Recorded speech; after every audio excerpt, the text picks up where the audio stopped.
Assalamualaikum warahmatullahi wabarakatuh dan selamat sejahtera. Okey, hari ini kita akan masuk subunit 1.2.2.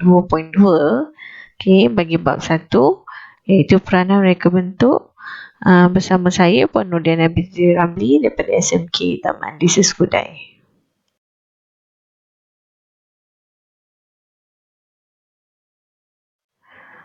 Okey, peranan reka bentuk terbahagi kepada 3. Yang pertama, peranan reka bentuk kepada individu. Yang kedua, peranan reka bentuk kepada masyarakat. Dan yang ketiga adalah peranan reka bentuk kepada pengeluar dan negara.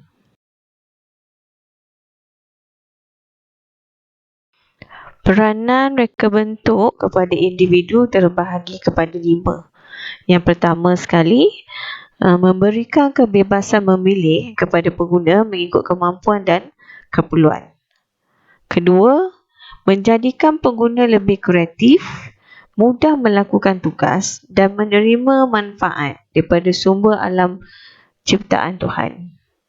Yang ketiga, menggunakan sumber alam secara terhad dengan bijak dan optimum tanpa menyebabkan pembaziran.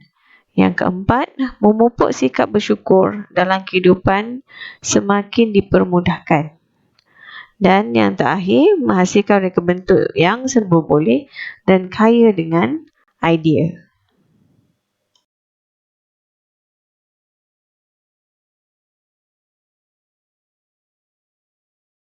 Peranan reka bentuk kepada masyarakat. Pertama, melindungi dan memelihara etika sosial.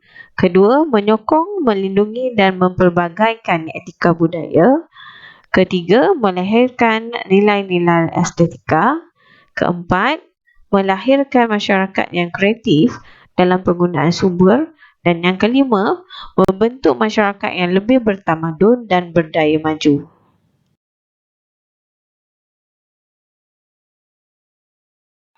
Peranan reka bentuk kepada pengeluar dan negara. Pertama, mengeluarkan produk berjenama negara. Kedua, melindungi hak cipta rakyat. Ketiga, meningkatkan pendapatan negara. Keempat, menjadi aset negara yang berharga. Kelima, menjaga maruah dan keselamatan negara. Dan yang terakhir sekali, menjadi penanda aras sebagai negara maju.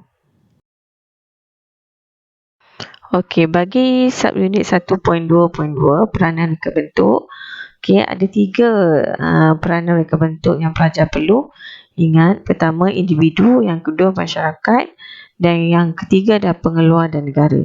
Jadi, cara untuk pelajar ingat dengan mudah ialah menggambarkan peranan individu itu sebagai pengguna. Sebagai pengguna, apa yang mampu anda sumbangkan? Okey? Dan apakah kelebihan reka bentuk kepada diri anda sebagai pengguna? Kemudian bagi aspek masyarakat pula, bagaimana sumbangan peranan reka bentuk itu mempengaruhi diri anda dan juga individu di sekitar anda. Maksudnya dalam arti kata hubungan, ataupun lingkungan sosial.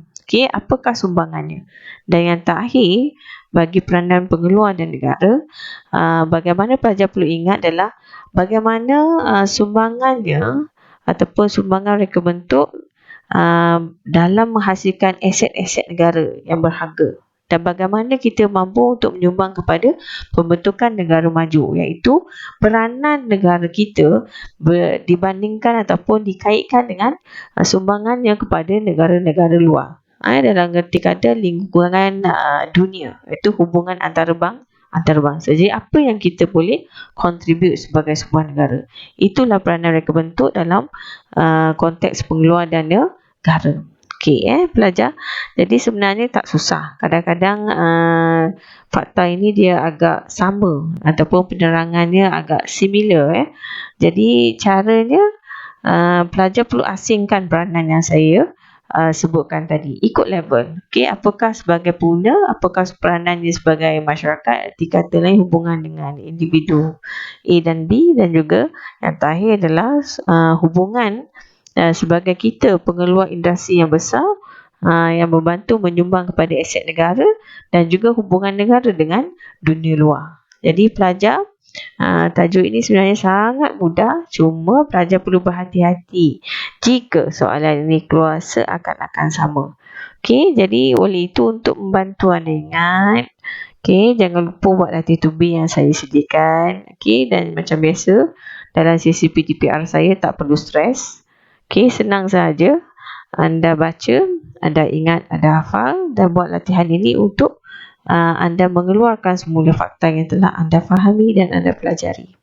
Oleh itu, sekian para pelajar. Okey, sekian, terima kasih. Assalamualaikum. Bye.